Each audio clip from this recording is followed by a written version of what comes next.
Morning. Are you coming in then? Good morning, and what a show we've got lined up for today. We really, really have. We've got comedian Joe Pasquale will be here. He'll be dropping the house and tucking into a strawberry Genoese, as well as a plate of squid and prawns. And I'll be joining some more Singapore-style street food from Cornish chef Jude Keriyama will be here as well. And my Spanish adventures will be taking me to the Costa del Sol, where I'm finding out more about the region's famous ice cream and where it's made. Alicia Vasey is back. She's here once again with more advice of free food. You can go out and forage for yourselves. And I'll be teaching you the essential guide to bits of kit that every chef and cook will need in their kitchen in this week's Little Masterclass. And that's not all, because we're joined today by a good friend of mine and good friend of the show, who's wowed us on the show before on Saturday mornings with his apple pies, remember that one? His deep-fried omelettes, that was unforgettable as well. And the no-waste barges. It's the brilliant Ronnie Murray.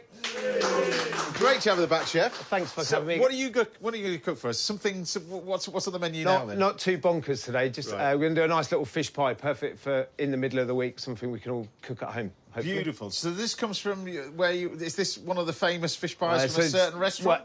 So it's very famous from Jay Sheeky. This is a much scaled-down version, but it's taken me about 12 years to be able to cook, look or eat one ever again. So we used to do quite a few. Yeah, we used to have it on the weekend menu, and I was pastry chef there, and we used to have to cook them for the kitchen. Yeah. And I'm still traumatised. So I'm just over it now. Well, hopefully we'll be okay. Because we get to appreciate it anyway. We're going to be cooking later on in the show as well. But kicking things off today with another classic, not a pie, but a classic bread and butter pudding.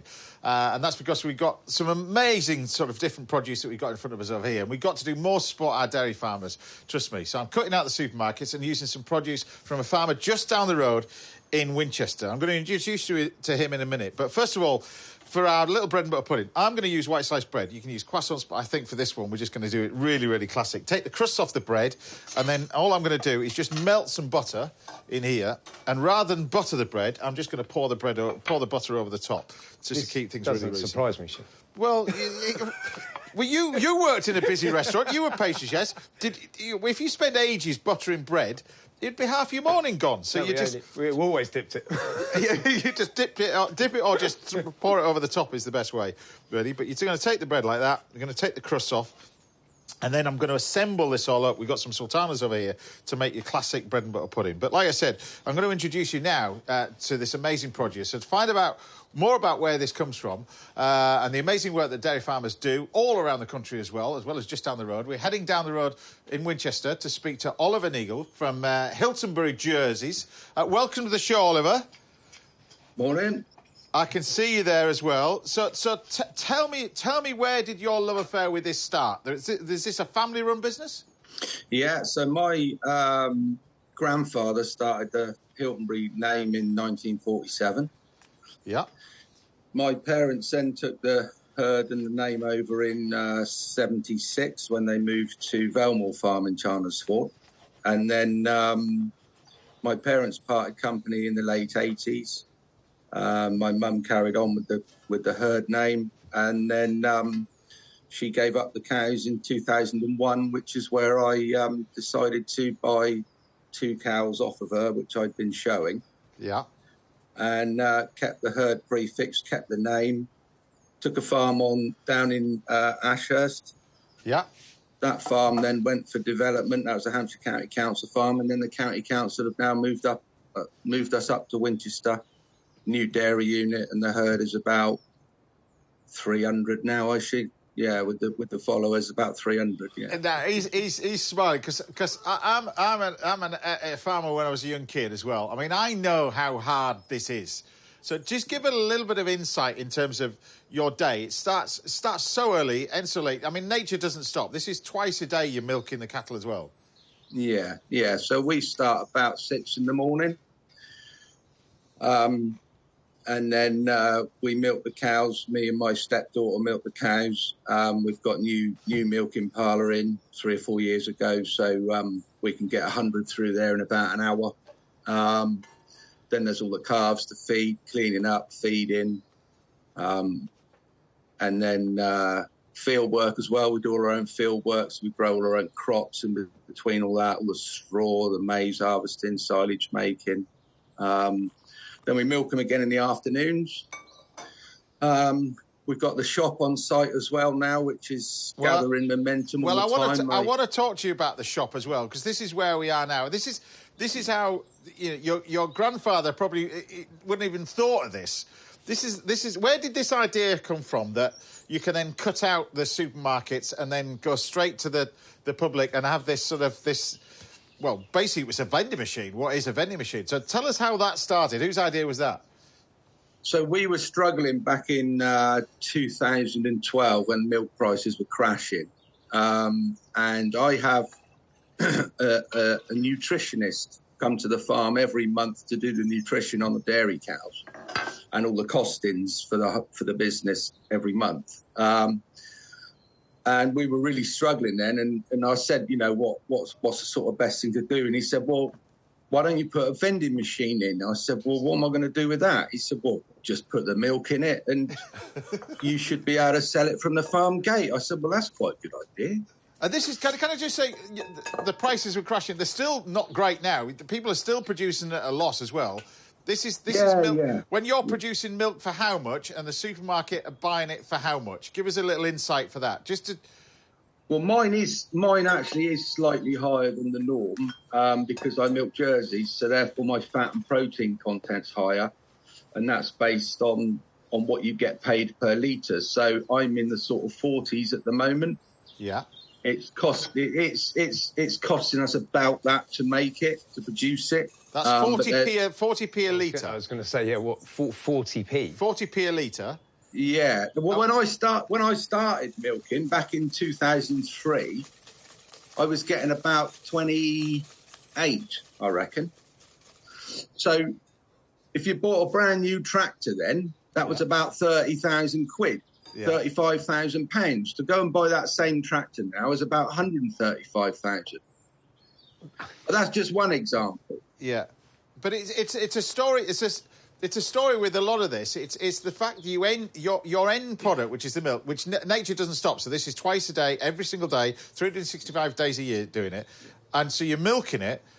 And a lot of people that are not producing Jersey cattle like this are actually producing it at a loss because the supermarket's already bought it for cheaper than they can produce it for. So basically, we had to make a decision of how we were going to overcome the shortfall in the milk price, and also with it going up and going down, it's like on a roller coaster. And when you've got fixed costs, finance, rent, electric, and all the rest of it, you've got to have set amounts coming in and out. Now, my milk buyer, they announce to me on the last day of every month what I'm going to be getting paid the next month, if it's going up or down. And that is just, yeah, I mean, we can go on to that forever as well. I mean, it's mind-blowing that you run a business and you run it at a loss. I think it's great. I can't think of anything. It's great, but this is a success story that I want people to understand, because you ended up with this vending machine. So explain to us how it all works, because it was new to you. How does this work? Because I live down the road from you. I'm coming. Because I didn't hear about this. Go on. Yeah, well, I was one of the first in Hampshire to put a vending machine in. And like I say, it was my nutritionist's idea. So I thought, well, we got not a lot to lose. Let's see what happens. So we put it in a porter cabin because I knew I was going to be moving. So we sort of tarted up this porter cabin, put this vending machine in, dropped a few leaflets around locally, and off it went. And that's basically that has kept us in business. I back then when we started, I was charging about £1, I think it was £1.30 through the vending machine. But it's also. I mean, I was always taught for chefs, you support the local producers, support the local farmers. I'm passionate about it, as you know, and I try and promote it as much as possible on the show as well. The amazing producers we have in this country as well. But it's also great for the local area, because you say you're the first person in Hampshire. When you're looking at a map of everybody else that's got these vending machines, so there's an awful lot of dairy farmers that have got these now. So, you know. There are. And I think a lot of people have thought, well, that must be quite easy. We'll do that. And there's a few others doing it now. But the thing is, we've been at it quite some time. So we deal a lot with the Food Standards Agency, environmental health, there's a lot in getting the right bottles, the right caps, the right labels, being committed to doing an awful lot, as well as just looking after cows on a daily basis. Yeah. You've also got to be prepared to have public coming onto farm. Yeah. There's a lot of farmers out there that farm and they just want to farm and shut their farm gates, and that's it. It's them and their farm. So you've got to be prepared to get right engaged with the public. But tell us, you've gone from vending machines to other things, so you've got a range of bits and pieces. The ice cream is spectacular. Absolutely. So ice cream, fudge, bits and pieces. Where can people get this from as well? So you can buy all this in our farm shop. Yeah. It's open 7 days a week, 9 in the morning till 6 in the evening. In the summer, as you come up the drive, I have all the cows out there in the fields, and we've got a little bit of a seating area there as well. So you can come up and have your ice cream and that and sit next to the cows. They're all there. But we now do pasteurised milk as well. So we only batch pasteurise that. So we do 150 litres at a time, and we take it to 63 degrees, hold it for half an hour, and then cool it back to 4. So we don't do what they call in-line pasteurising with a flash pasteuriser. We tried it, but because our milk has so much cream in it, it got so hot that it actually burnt the cream, and it tasted like sort of burnt popcorn. And well, just before we go, how do you see the future of dairy farming in this country?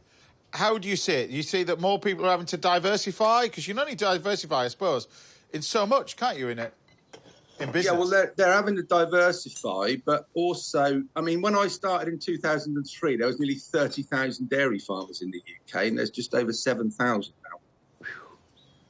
Gives you some perspective, doesn't it? Quarter. It's frightening. But what's more frustrating than anything is we have some of the highest welfare standards in the world in the UK. And what's most frustrating, I've tasted this. It's the end product that's the best. Nice. The best stuff I've tasted as well. You like that ice cream? Yeah. I've just had a bit of ice cream. I put it there. Hopefully, I've done it justice. We've got a simple bread and butter pudding there with a nice little bit of scoop of ice cream with it as well. But before you go, I wish you all the very best of luck with it. I really, really do. And I'm a massive supporter. I'm going to come down and find out where you are as well. Bring my little carton and get some milk on my own. I think it's absolutely brilliant. And I wish you all the very best of luck with it. Good luck. And the family, all right? That's it. Thanks a lot. Keep doing what you're doing. And thank you from us, and thank you from all the chefs and producers. Well, thank you from all the customers as well. But from us to you, thank you for doing what you're doing. That's all right. Thanks for having me on. Cheers. Thank you very much. It's a pleasure. Later. It's a pleasure. Thank you so much. So there you have it. My simple little bread and butter pudding with Jersey milk ice cream. I mean, it doesn't get any better than that, does it, really? Easy as that. Yay!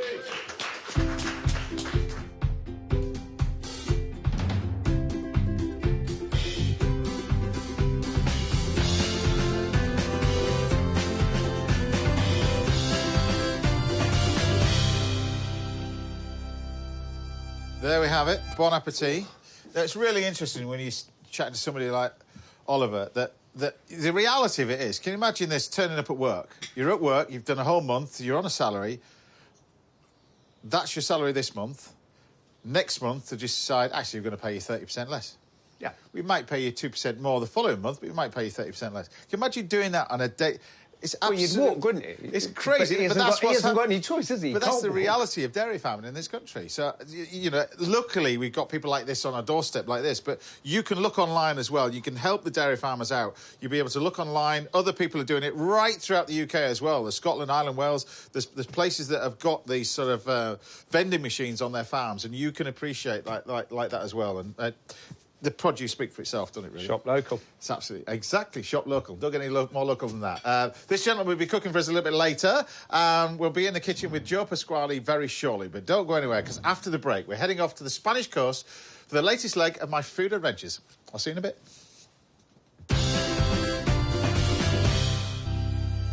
Welcome back. Now, I'll be giving you a rundown on all the essential bits of kit every good chef and cook should have in this week's Little Masterclass. And comedian Joe Pasquale will be tucking in to a strawberry Genoese sponge very shortly.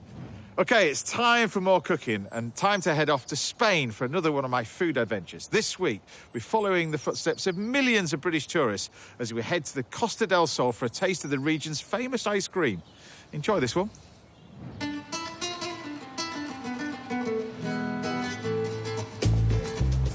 I'm on my way to meet renowned ice cream maker Jose Antonio, and I'm told that his Muscatel ice cream is a must-try if you're in these parts, even if it is only breakfast time. It's a bit like rum and raisin, but made with a local sweet wine. His colleague Adi is on hand to translate. Jose Antonio set up shop here over 20 years ago, and he's clearly doing something right, because he now has 3 that are all busy all year round. And apparently, there is a secret to his success. This is the secret? Yes. It's a sweet wine from Malaga. Yeah. Moscatel. Muscatel. It's like the secret, yes. It's a little secret. There's not so secret anymore. No, this is the special secret. Sweet wine. Sweet, very sweet. Wine. Yeah, it's very sweet. So you use that with the raisins? Yes, it's macerated for 24 hours. Okay. So it gets like soft and absorb the liquid, and that's how we made it. Jose Antonio spent 2 years in Italy learning how to make ice cream, so I'm keen to see how he makes his. The macerated raisins are blended with a bit of water and Jose Antonio's ice cream mix, a combination of milk, cream and sugar. The exact quantities are kept a closely guarded secret. See, the measurement of ice cream is quite crucial. A lot of people just think it's like cooking where you just go... With everything blended, it's time to make ice cream. First the mixture and then turns it into ice cream. Yeah. What you have to have when you're making ice cream properly is you have to keep it rotating while it's freezing, because otherwise you get big solid ice crystals in it. So this bit of kit does it probably as good as anything. And how long in this machine? 10 minutes. 10 minutes, more or less, yeah. So all it's going to take 10 minutes to set what is probably 4 litres of ice cream. As the ice cream starts to come out, Jose adds layers of the macerated raisins. Now, there's 2 things that affect ice cream like this, one of which is alcohol, and the other one is sugar. And they have a dramatic effect to the way the ice cream sets, as in the more sugar or alcohol you had, like honey as well, the more soft the ice cream is. Que se le pone un poco de agua, ¿vale? A la mezcla, porque el helado es muy dulce. Entonces, para contrarrestar eso, se le añade un poco de agua para que no se derrita en la vitrina. That addition of water makes all the difference, and I didn't see him how much he put in. I should have done. But it's that water that makes the difference as well. And with the final scattering of raisins... Presentation's key as well. The ice cream is finished. You know it's going to be good. Yeah, it's going to be good.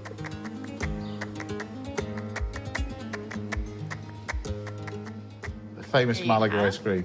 Perfect. How wonderful is that? Thank you. Gracias. Gracias. Muchas gracias. How amazing is that? A disfrutar. Adiós. It's quite interesting to see ice cream made like this. That Muscatel is very, very different. It's lovely and sweet.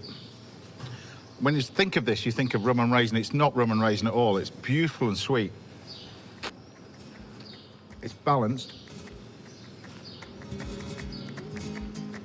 And it's breakfast.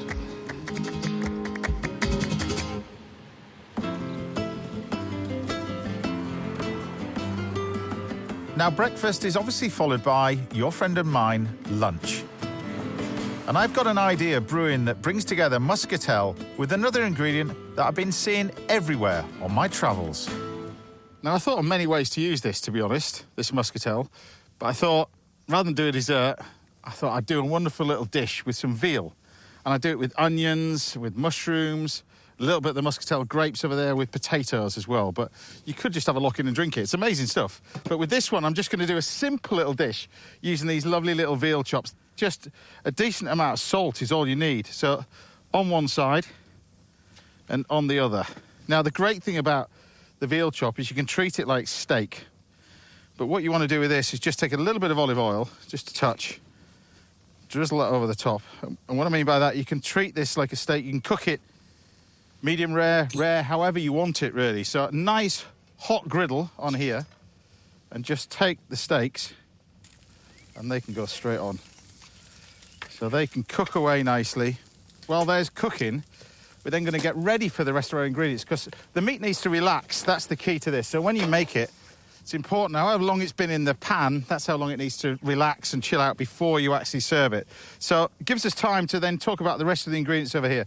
Very simple, really, with the Muscatel. We've just got some onions, but we're just going to slice this all up nicely. Now, with the veal chop, it does have an element of fat on it as well, so just keep your eye on it. Look at this. How good does that look? That's cooking away. That's looking lovely. Meanwhile, we've got the onions. Plenty of onions for this. But look, you've got the beautiful bit of veal chop. Now, I've seen so much veal in the markets all around Spain, really. I just wanted to be at the right time to use it. We're just going to leave that to rest. It's important when you're doing this, kind of to treat it like a steak, I suppose. Just let it rest nicely. And I say slightly, it's going to want probably 8-10 minutes. Gives me enough time to then make this, really. And this is a simple little garnish, I suppose, sauce, all in one, really, if you like to call it that. I've got some beautiful onions over here, and I'm going to wilt these all down in this oil. Now, this is going to take a good 5 minutes to caramelise in the pan. While that's happening, have a look at this place from the air.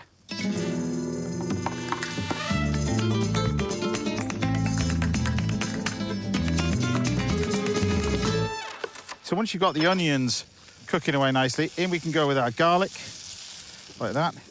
Bay leaf can go in, that can go in.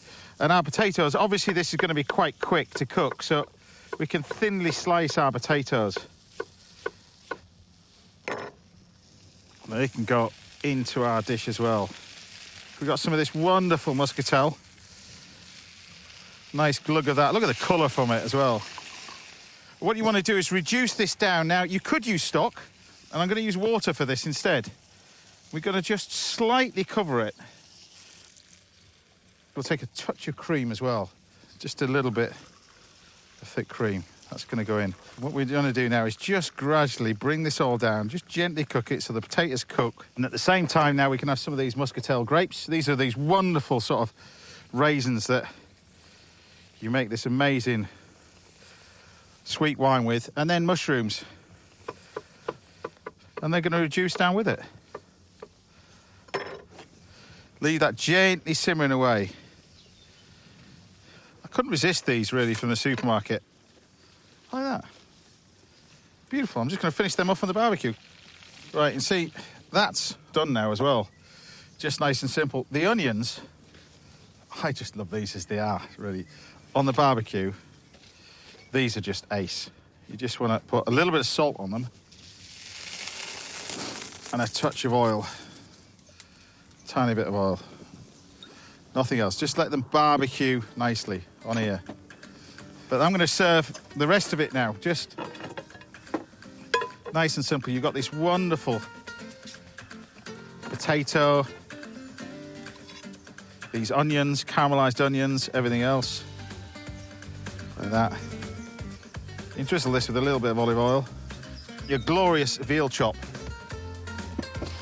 But a touch of the veal chop with it. And then you've got the onions. Look.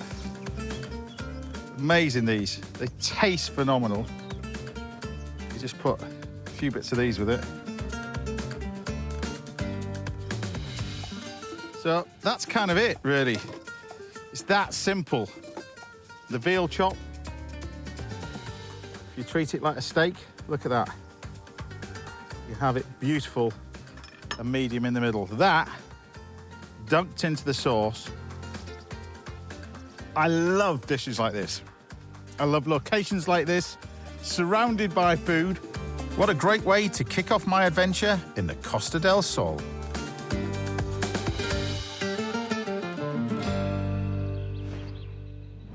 I remember how that tastes. Next up, we've got Chef Jude Kerriara cooking an amazing dish, and we've got top forager Alicia Vasey, who'll be dropping by the house a little bit later. But I'll see you back here in a few minutes where we'll be making a fantastic strawberry Genoese sponge for comedian Joe Pasquale.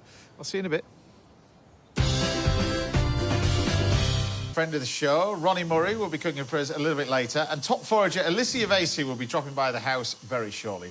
But first, I'm here with a comedian who hit the big time in New Faces back in the 1980s and has had ITV viewers and audiences at his live shows in stitches ever since. It's the brilliant Joe Pasquale. Ching, ching, good to see you, pal. Good to see you. Do you know how excited I am? Well, me too, because we both share equal passions. Love of food, comedy, but flying. Flying. If I could go back 40 years to before I started doing this, I would have been a pilot. What made you want to be? Because what made you want to learn to fly? It was because I always had an interest in the RAF. My dad was strangely enough, I don't know if you know this, my dad was a chef in the old cook in the RAF. Right. And he was always talking about play. He never went up because he was downstairs, doing the potatoes. Yeah. And so I just had a love. I just think the physics behind flying is incredible. It's fascinating, isn't it? Well, the physics of the universe is incredible. Yeah. It's not, and I was scared of flying until I learned how to do it. And then once you learn how to... I'm a Celebrity 20 years ago. Yeah. And that's what really got me into flying. That was 20 years ago? 20 years ago now, yeah, 2004. Was it? Can you believe that? Time just goes so... Yeah. I didn't believe it was that so long. Yeah, but look, 20 years. I know you love your food. I'm going to get on to see what I'm cooking over here, but we're going to do a little Genoese sponge because you want to know how to bake a cake. So we've got in here... We've got some eggs and some sugar. Yep. Standard, I'm just whipping it up like that, and I've got some flour, and I've got some melted butter over here.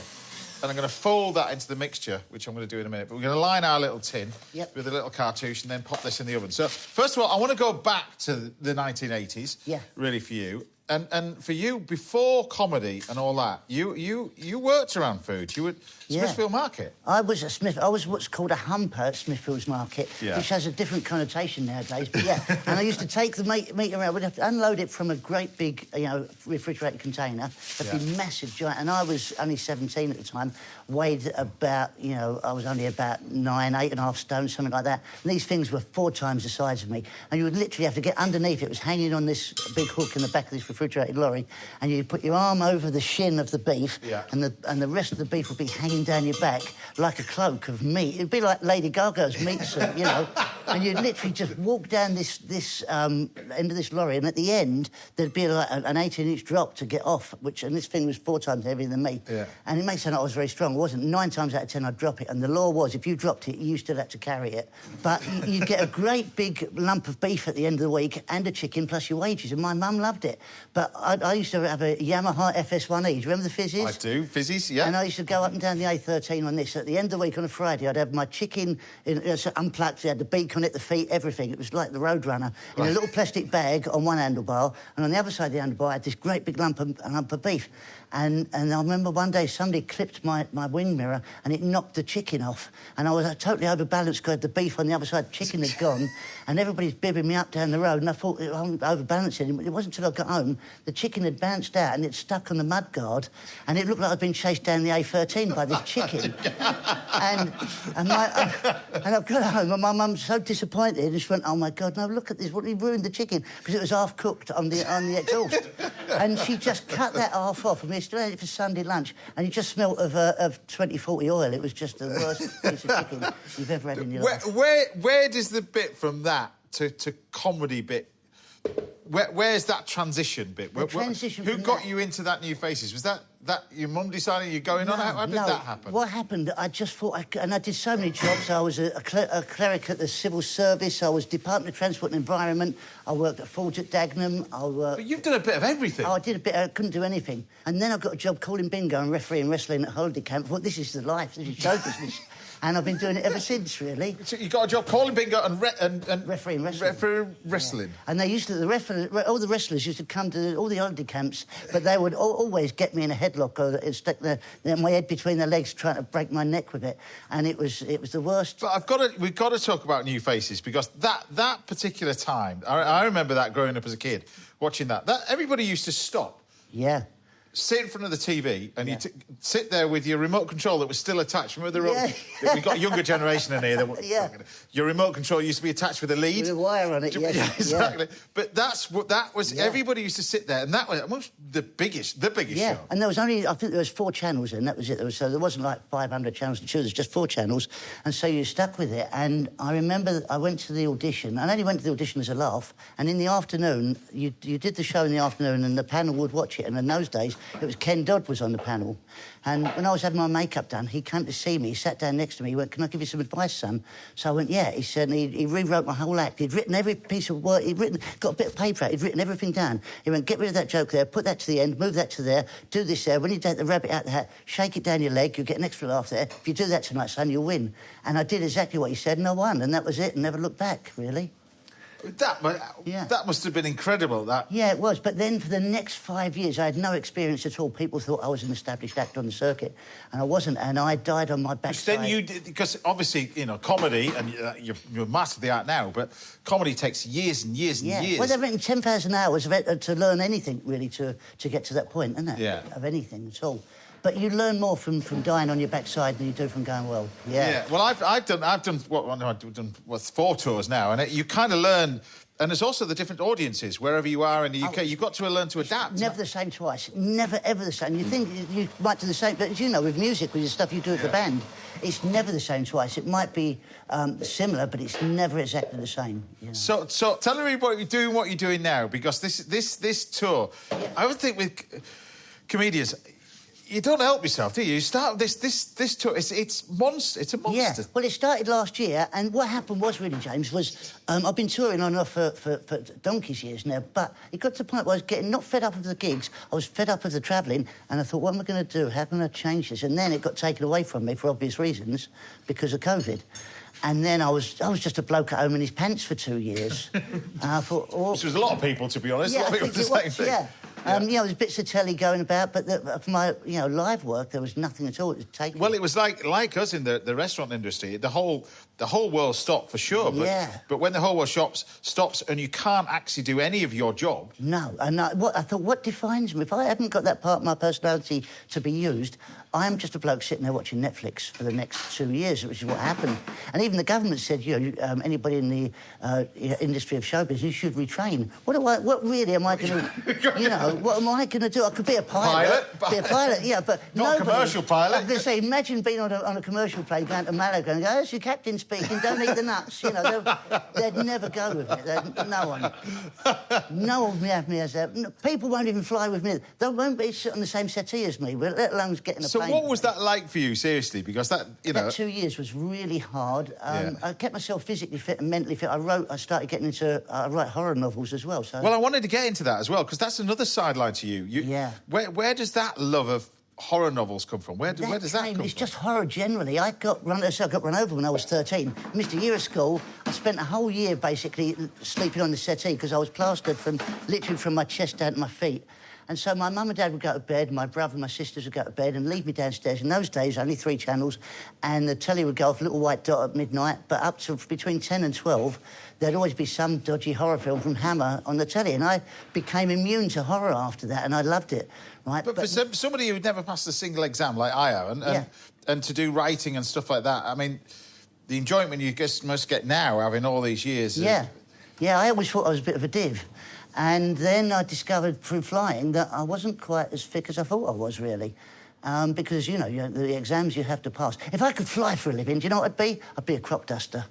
They're really cool, aren't they? Yeah, when you see that. Cool, wouldn't it? It's not like commercial. I wouldn't want to do that. I'd really want to fly. So the horror thing, are we going to see that? Or what is that? Yeah, I've done 3 books of short horror stories, which are out at the moment, and then I'm writing my first novel this year. Well, I want to talk to you about the novel as well. What's that going to be based on? That's based on, it's called The Fake Vampires of Whitby. I know Whitby because that's down the road from where I was brought up as well. Whitby is my favourite place in the country. You go there on a particular weekend, and it's the goth weekend. It's the goth weekend. This is what it's based on. It's based on a goth weekend. Starts off there that they have a lot of fake vampires, and it works out that somebody finds, because the cloth. What am I talking about? The cliff is just eroding all the time there around that coast, and the cemetery at the top of the steps. There's 100 steps there, isn't there? Yeah. And at the top there's a big cemetery, and basically Bram Stoker based the first part of Dracula in Whitby, where the ship called the Demeter crashed on the beach there, and Dracula came ashore, and he used the cemetery up the top there as a big set piece for the book. So I've put it in the book that basically as a degradation of the cliff goes down, there's a cemetery up there, and some of the coffins fall out, and one of them is an actual vampire. And they bring this vampire back to life, all these fake vampires, and they become real vampires, and that's the base storyline, that the whole of Whitby becomes infested. So I've got to make this cake properly, because I know you want to take this home. Just to go back to the tour, so that the tour, the tickets are on sale now. Yeah. The tour, you're going, I mean, the length and breadth of the whole of the UK. Oh, yeah, it's everywhere. But what I was saying earlier, so it got taken away from me, and then when it came back, the first gig back, it was like I'd never done it before. It was like the first time I'd ever been on stage. I was petrified. And then I thought, what happens if... Not that I couldn't remember what I used to do. What happens if I couldn't remember who I used to be on stage? What happens if that bloke that isn't my personality that hadn't been used for 2 years? What happens if it's down to me, the bloke that sat home in his pants for 2 years, has to do it? Not, you know, because you're not this bloke all the time, 24 hours a day. Yeah. This is James Martin, the chef, and the broadcaster, but the bloke that you are now isn't necessarily the bloke No, sat in my pants watching TV. That's exactly what I mean. And what happens if that bloke in his pants has to do this today? Do you know what I mean? Yeah. Because we're all different parts of different personalities that make up the whole. And I thought, what happens if that bloke isn't there and I have to do it? Because I'm an introvert. I know it doesn't seem it, but I am socially insecure, though, in a group environment. Well, we've got a group of us here that are enjoying your company now because, look, we're going to finish off this nice little cake over here. We've got just a small little cake over here. We're then going to top it up with the sponge, which that goes on here. Just this. Well, less is more with this one, you see, that one. And then we're going to take some icing sugar over the top. Good whack of this over the top. And then what I've done with the strawberries, that's that little bit of caramel over the top. And then you dip each individual strawberry in caramel. Oh, look at that. And you sit the strawberries on the top. That is incredible, isn't it? All over the top. And there we have my version of a classic Genoese sponge. A cake for you to have a little taste. Yeah. And take a little bit on. Thank you. My job's here is nearly done. Easy as that.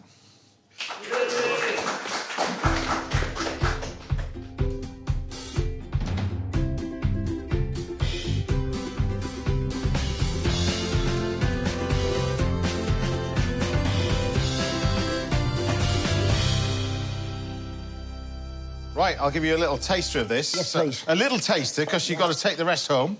Yeah. But we'll give you a nice little slice. Look at this, look at this. Cut a wedge out. A wedge out. Wow, look at that. Oh, my God. Oh. There we have it. You get to taste that. Is it moist as well? Well, you'll be able to find out whether it's a bake-off winner, but look, it's like... Oh. But... Yeah. Happy with that? It's good, that, isn't it? Oh, no, it's not good. It's amazing. Happy with that? Good. Oh, I'm very happy. It's a good start of the day. One happy customer. Right, I'll be serving up a dish of salt and pepper prawns and squid for Joe later on in the show. And we've got more cooking on the way, this time from another fellow pastry chef, Ronnie Murray. That's coming up very shortly. Join us again after the break, when Jude Kariyama will be treating us to some Singapore-style street food. See you after the break. Box it up for you. Is that right? Not a problem. Sure you don't mind? No problem. Welcome back. Now, still to come, I'll be showing you all the essential bits of kit every chef and cook needs in this week's little masterclass. And Alicia Vasey will be here with more food you can go out and forage for this weekend. But first, I'm here with Ronnie Murray, and we're about to enjoy a dish from a New Zealander who won rave reviews from his Auckland and London places before setting up shop down in Cornwall. It's the brilliant Jude Kariyama. Thank you very much. Great to have you back on the show. So, what are you going to... This is an unusual dish, but it's something classic. No, it is. It's classic of Malaysia. Thank you for having me back, by the way. This dish is called a roti john, and it's a street food dish. So the story behind this dish is that they reckon in Malaysia in the 1960s, an Englishman came past a street hawker, and he said, "Look, can you make me a sandwich?" I think he's probably resembling something like a bacon and egg sandwich, and he got this. Was it him? Sorry, I'm not going to call you John today, Ronnie. Right. But yes, so Mr. John. So what we're going to do is we're going to start by making the mince. So it's a street foodie sort of dish, then, is it? It is. So it's basically a meaty omelette. It's right up your street, this, isn't it? Sounds perfect Yeah. for me, yeah. I think the key thing for this is that the ingredients are pretty much always there. You always have some curry powder, so that's nice and easy. And just you always got soy sauce. Wild garlic's obviously not always a thing that you have very often, but everything else should be in your cupboards. Yeah. Okay. So it's just a meaty based omelette, really. Absolutely, absolutely. So I'm going to get a little bit of oil into the pan. So I'll fire that up for you and get it nice and hot. you. Both of those are nice and hot. Really. So Brilliant. onions and garlic. So that's all we need. We've got some ginger right here. So I take that out of the way. And we've got some curry powder. I can see what you mean. This gets really hot really quickly, doesn't it? Yeah, it's a bit serious. Let's pop this in there. In with the onion. You want to saute that until it's nice and golden, ready. So that's going to take a little bit. We can probably turn up a little bit more, I reckon. We'll get that beef mince in there. So you've got garlic. So I've got some Malaysian curry powder, which is going to go in. Used this before? Nope. So there is a different mix. So there are different types of Malaysian powders. It's not as strong as Indian curry powder. It's not. So I actually like mine with a bit more garam masala. More fragrant, yeah. So there's a lot of different... you find that Malaysia's like the fusion Asian country where it's got a huge Indian population. So they've got Indian spices, they've got the indigenous spices, they've got Thailand right beside you, you've got Singapore. So all that all together has made this incredible different style of food. It's all kind of mashed together. Yeah. So we've got the mince here. So all that food and someone still asks for a sandwich? Yes. Yeah, exactly. So no more spice, for goodness sakes. Can I just have an egg sandwich? So there's your spices gone in, yeah? That's it. So this is going to be really simple. You don't want to overcomplicate it. It's just really simple. It's just a little bit of curry powder, mix that through.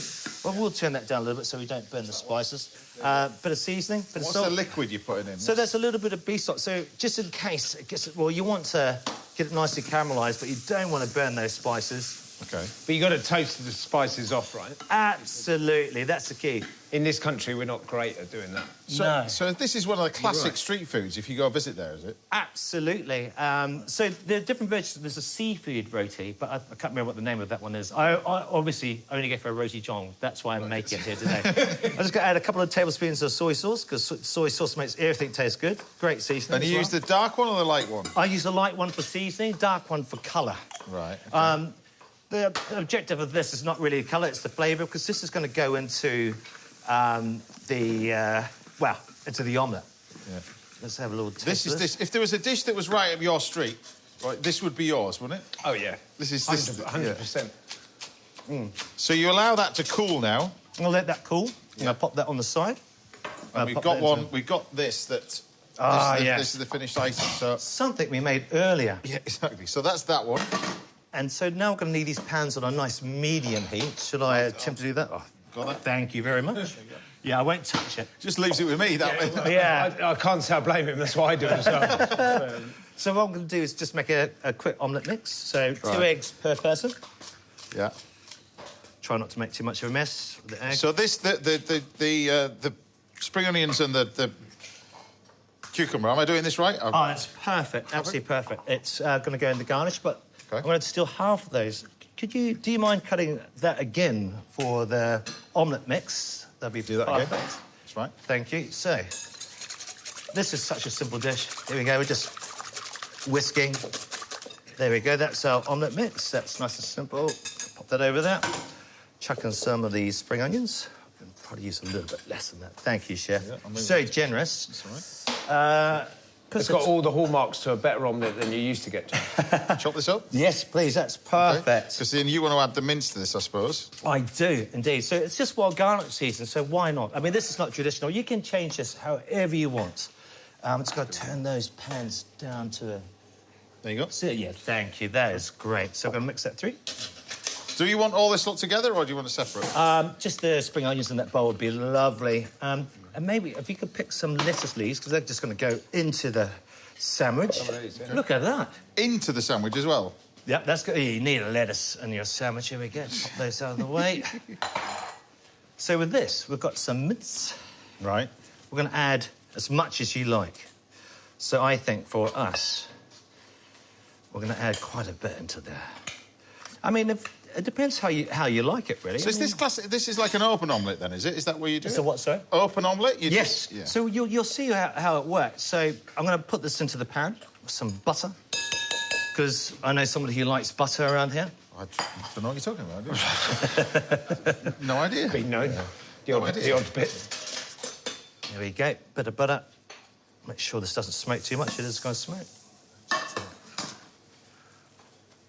This could be on even lower, I reckon. So, and here, let's get a bit of the egg mix. So you want to get enough omelette mix so that you're going to cover the size of these little bread rolls that we've got here. There we go. In it goes. I was thinking it's going to be thick in this, but it's not. It's actually thin, isn't it? Like a sandwich. Yeah. You'll see it. There you go. That goes in like that. Nice and simple. Then I'm going to cut these in half. And this goes onto the So can you do mix. this with any bread? Yes, I just found that these are really quite good. They're kind of like a half panini. That goes on like this. This is right up his street if I've known him. This is... Look at that, there we go. Here again.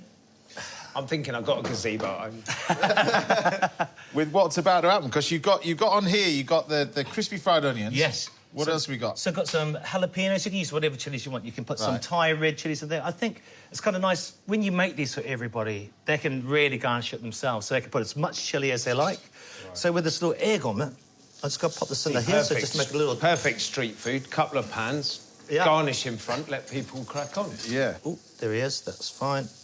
Look at that. So they'll stay like that. And just let that... Do you know what? When I saw the recipe, I thought, how on earth, what is this? Now I'm getting it. Now I suppose you build it all up. Yes, absolutely. So I'm thinking, Jude, in the summer, when your restaurant's really, really full, I could have a gazebo outside in the car park. Just for you. So that's what... This is a sriracha, but you can put your favourite chilli sauce on there. No, you're there. A mayonnaise, not a shop-bought one, of course. OK. Little homemade mayonnaise. You can do a shop-bought one, that's absolutely fine. So what's in that mayonnaise? There's something in that, is there? Just really, no, this is a really simple homemade mayonnaise. OK. I know somebody doesn't like or can't eat it. Well, I'm allergic to... Yeah. The weird thing is people think I'm allergic to shop-bought mayonnaise, like, severely ill.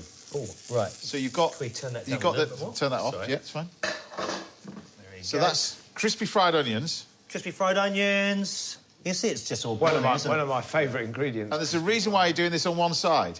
Yes, because I'm going to put the celery on the other side. We're just going to close it up together, just like you would a sandwich. You know what I would have done? I would have actually put the cucumbers down first. Sorry. Sorry. There you go. Do you want me to do the other one for you? Thank you. I'll do the other one. Thank you very much. Some of that. Some lettuce. It's just nicely just cooking away, just gently and toasting it, hopefully. So you get it fried as well on the other side? Yeah. And just a bit of cheese. And that. There we go. And then to finish it off, got some coriander leaves. Yeah. I'm loving this, really. It's great, isn't it? Oh, so you still find this? If you're going around the hawker stalls and stuff, you still find stuff like these? Yeah. Right. Absolutely. Hawker stalls are the best way to eat in any Asian town, especially in Malaysia and Singapore. Malaysian markets are just phenomenal, right? Unbelievable. Have you been to KL, Kuala Lumpur? Yeah, a long time ago. But the street food scene was just... I mean, I was there 20 years ago before we had any street food here. It blew my mind. Yeah. So I would normally wrap this in this so you can actually grab it. So... Here we go, I'm going to close it up. Let's see I've got a long journey home, that's fine. This is a takeaway. Yeah. So, that's quite hot, that side. So there we go, that's your sandwich. And you would serve it like so. Wrap it up. Yeah. Wrap it like so. Like a normal sandwich, and then you just cut them in half. Beautiful. Like so. Look at that. It's one little sandwich, but this one, I think maybe we'll put it like that. Fit that one there. And this one we're going to leave open. Leave this one open, yeah. Right, see ya. Cheers. I'm going to take that off you because we need a shot of that one. Yeah. I'll let you cut that one on the... Put it on the board and then...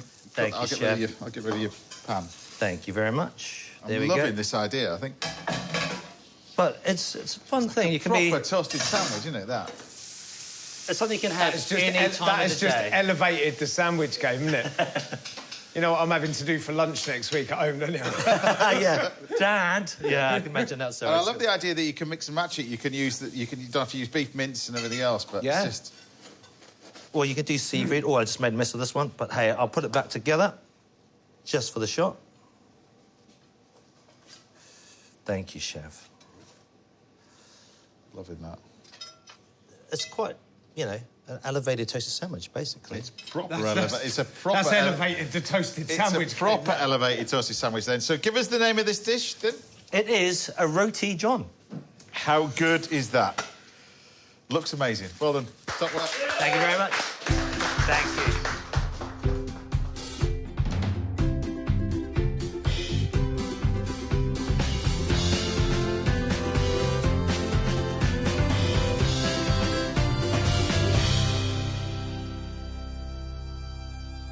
Choose your weapon, Chief. Oh. Choose your weapon. I'm gonna join you in this one. Yeah. This is pretty special. Do you know when you're thinking about it and you read about the recipe, I knew you were coming on thinking, what on earth is that going to look like? I didn't envisage it was going to look like that. Oh, my goodness, man. That was brilliant. Oh, good. That is absolutely spot on. Thank you. It's a stunning sandwich, that. The sriracha and the onions and it's perfect. People think there's a lot of stuff going on in there, but the flavours are nice and clean, aren't they? You can taste all of it. It's perfect. It's beautiful. I love that. It's Malaysian food's very much like that. It's just big and punchy, as you know. You've been, you know, it's delicious. Cornwall's very lucky. There you have. Yeah, absolutely. There you go, Jude, everybody. Thank you. Right, Ronnie will be trying to top trump Jude's dish a little bit later with a fish pie, and I'll be showing you all the essential bits of kit every chef and cook needs in this week's Little Masterclass.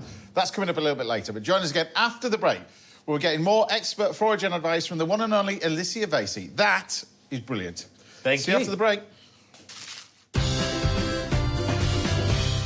Welcome back. Now, a chance some more to comedian Joe Pasquale. Later on, I'll be telling you what kit chefs need and what it all does in this week's Little Masterclass. That's coming up next. But first, I'm here with Ronnie, and we're about to get another lesson in seasonal produce that won't cost you a penny from top forager, Alicia Vasey. Now, before we start, I have a list. I have a card of things that we're going to discuss on the show. Oh, and you've never shut up about it. So let me just say what we're discussing today. We're going to discuss crow's garlic, monk's beard, and sea kale with Alicia Vasey. Foraging item 1+1. Yeah, we can still talk about it. I ain't got it. But any reason why, or I don't look. It's like supermarket, right? Yeah, you get substitutions when it's not all there, is it? Is it? Yeah, it's just like nature's garden. Right? So sea kale, can you get it? Well, technically. Right. I might as well get rid of this card, but go on. Just stick it, go on. What are we doing? Yeah, we've got the good stuff, right? What are we doing? I bring the good stuff. I still bring the good stuff. Well, I've clocked these straight away, so... Yeah, I can't even... Right, so we have got blonde morels. Yes. All right? So we have black morels, which you use a lot of in restaurants. Yeah. OK, get them imported in a lot from abroad. And we have these native ones, which are also native, but we've got these blonde ones. So what is it the colour, taste? Yeah, what no, is... They taste literally the same as the other ones, to be fair. But they're just... Listen, you met Alicia before. It's what I can get at the time. Right. All right? That's what it boils down to. It's what I can get at the time. So where would these be from in the UK? Where are these from? Right, you can get these absolutely everywhere. And mine always come out every year on the dot, June the 6th. So I know that I don't even have to bother looking. I'll go June the 6th, right, yeah. Ding, they're all there. Doesn't matter what the weather is. Don't matter what the weather is. It doesn't matter what it's like. June the 6th, always there. It's bizarre. So do they grow in the same place, the same spot every single time? All right, OK. So if you have mushrooms and you pick them there, and there, right, you pick them, make sure you cut them, like these ones. So you have to cut them, not pull Yeah, them you up. have to cut them. You go back next year, because you haven't ruined the mycelium on the bottom, they'll be there, and there. OK? So they'll spring up different, but in the same patch. Now, you talked about mycelium. This is like an underground network below the underground filaments that are attached to these that have a little network, and you will find them. I tell you what, best places are in woodland where they've got like a lot of mulch, and sometimes you will get them in wood chippings from garden centre. Right, you get that a lot. I'll get pictures sent. I've got some wood bark from garden centre, and I've got all these funny little mushrooms that look like brains that have come up. And I'm like... No, that's never happened to me. The amount of wood bark I've paid for, I'd be happy. It's not cheap. Yeah, it hasn't happened to me And why either. the hay? What is the significance with hay? Right, so the thing is with mushrooms, they've all got, like, different moisture contents. So what you need to do is store them differently. So, like, when you get those in the supermarket, they're all right with plastic on. And these ones, these also will deteriorate. So what you need to do is keep them with the hay, and the hay just dries them out a bit. Yeah? It's good.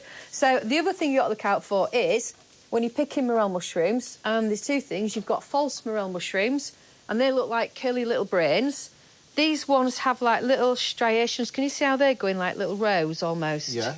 Right, it has to go in rows. If you don't have any uniformity on it, just leave it alone. All right? And what does a false... Leave it alone, I mean, it's not... Yeah, just don't bother with it. It has to have... She's not going to tell you what happens to you. Yeah, I was going to say, then what happens to you if you eat a false morel? I've never ate one. I've never met anybody who's ate one. There's probably a reason still for alive. that. Yeah. That's why. Right? That's why I don't pick mushrooms. Right. But obviously, and what you got to do is, because I've mentioned it before, it's got a compound called hydrazine in it, which can be very toxic. The toxic levels depend. So you do need to cook it classical French way, sort of like a bit of stock, Madeira wine, and it will dissipate through the air. See, I've told so many chefs from you coming on the show. It was one of the things that I remember so many different things that you said, but this you just think when because chefs you got to saute them in butter and just have a plate. Flavour. It's really bad. Isn't it? It's really bad. It is really bad. And how many good chefs have you known who's like, yeah, and then you went and did a little bit of research yourself, didn't you? And then you realise the French, the reason why they cook it in liquid and that kind of stuff, a little bit of water, and it's and you just don't know your tox. Every mushroom, you've got to remember this, they're all a chemical compound, and that's where your toxicity levels So in. I've sautéed some off in a little pan with a little bit of butter. I've added some Madeira. I've added some of this little veal stock and I'm bringing it down. I'm going to serve that with a nice little bit of steak. And you can try them first. A nice little bit of steak. Thank you. Nice little bit of steak as well. So we're moving on for that one. That wasn't on my list. The other one that wasn't on my list is the green one. What is that? Spring Beauty. That's not you. What is that? We're good mates, you know. So what is this? It's Spring Beauty. Yeah, but what is it? Because I thought of you and I thought Spring Beauty. So, right, that's why we haven't got any of that other stuff. I just thought, what is it? I just thought, oh, it's James. I'll bring Spring Beauty on. Right, yeah. It's green. Yeah. Right. I'm looking at my garden. There's a lot of things that's greens out there, but I don't. What am I looking for? I tell you what. Okay, so where is it grown? First of all, America, and then it was invasive. So it's one of those. Right, it's one of those plants. Shush. Right. It's one of those plants. Right. It comes over, and it was like 1794. Some bloke brought it over. It's got some Latin name with some bloke's name in it, but we know it as Spring Beauty or miner's lettuce. So this grows native in North America. Came here, escaped from gardens. It's established in the wild. But it's actually very nice. But one of the things that I was really excited about on the list that you did bring, that's going to go with the ribs. So I've got these lovely Jacob's ladders over here, which I've slowly cooked with aromats. This has got some star anise, peppercorns, little vegetables over here, some water, a little bit of parsley stalks, and you boil this and you just gently simmer this for about 2 or 3 hours, and you produce these amazing chunks of meat.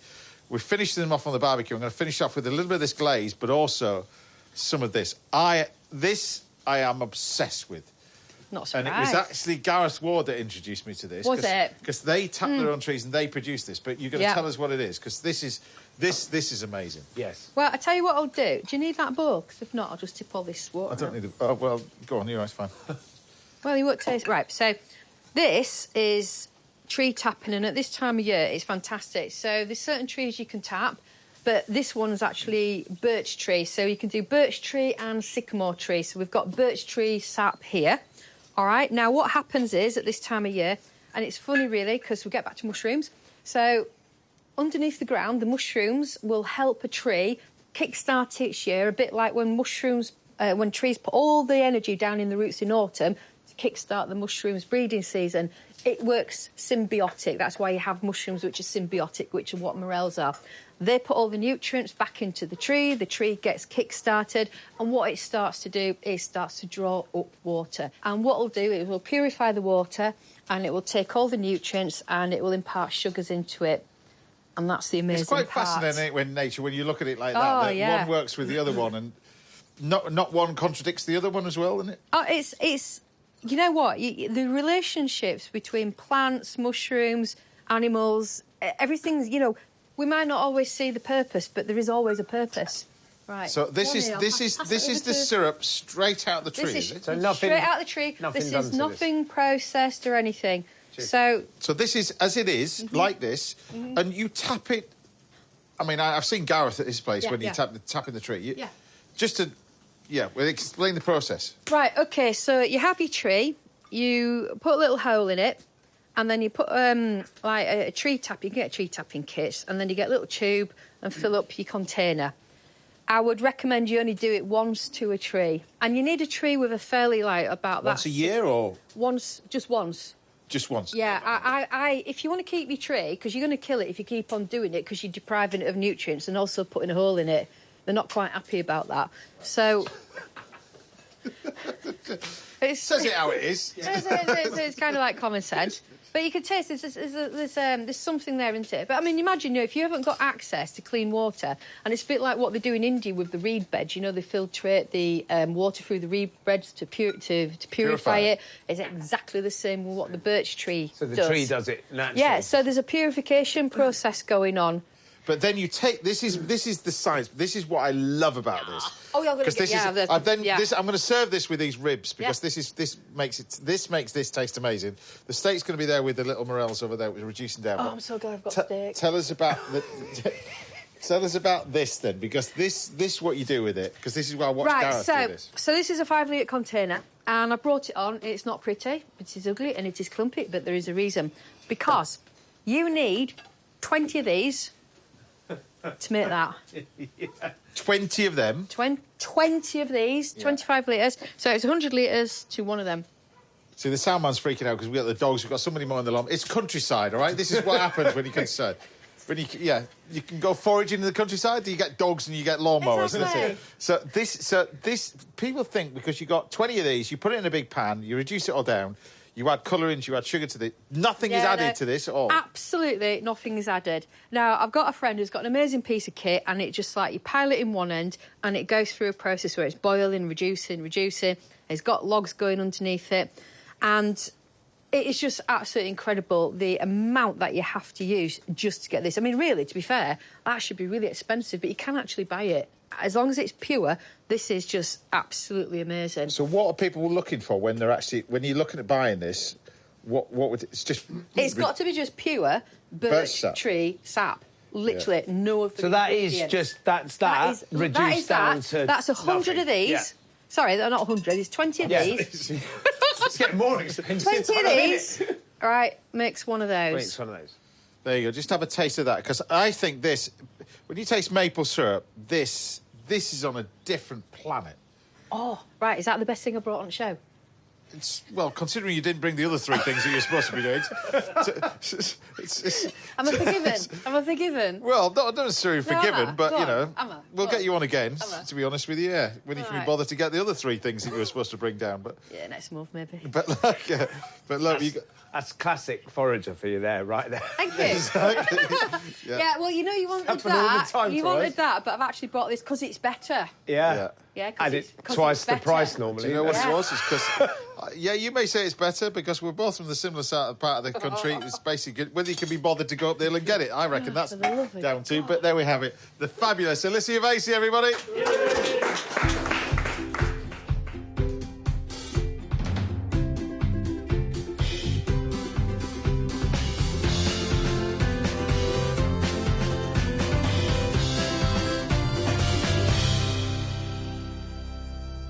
Right, you have the steak.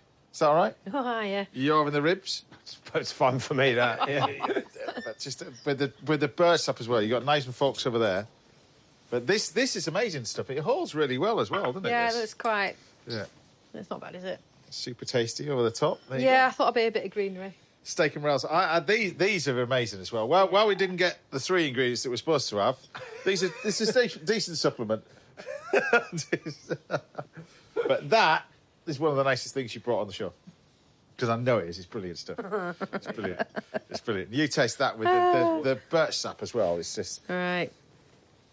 It's amazing, isn't it? Happy? Mm-hmm. She's happy. It's good. It's the first time I can actually speak without her speaking into it. Right, Ronnie will be cooking for us later on the show. I'll be showing a show-stopping dish of squid and prawns for all my guests a little bit later. But I'll be back here in a few minutes with another unmissable masterclass. Now you can speak. See you in a bit.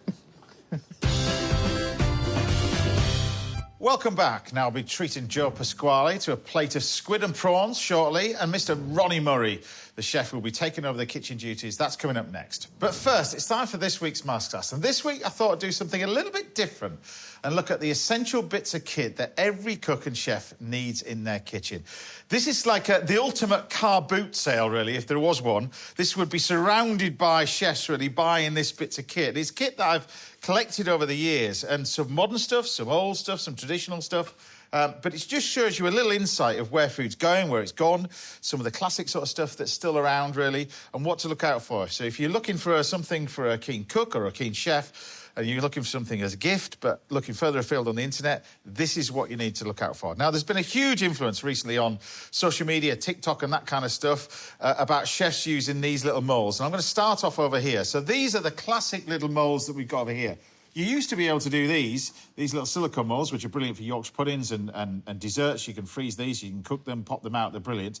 But this is where soup sort of food tendency is going now, particularly on social media.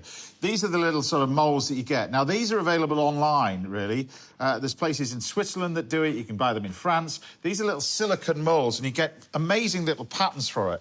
And what it does, it enables you to make tuile mixes or different types of tuile mixes. This is a sweet one. You can do a savoury one. Sometimes you'll see them online with squid ink. Sometimes you'll see them with beautiful green with basil in there as well. So they're like a herb biscuit. But it enables you to then make these little patterns on here. And these moulds are so good and so precise that the way they make them.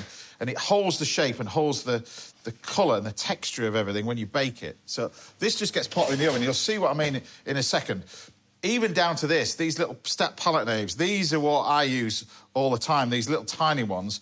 And you probably see me, if you ever see me in the restaurant kitchen, then you'll see me all the time with this. This is my step palette knife in the back of the pocket.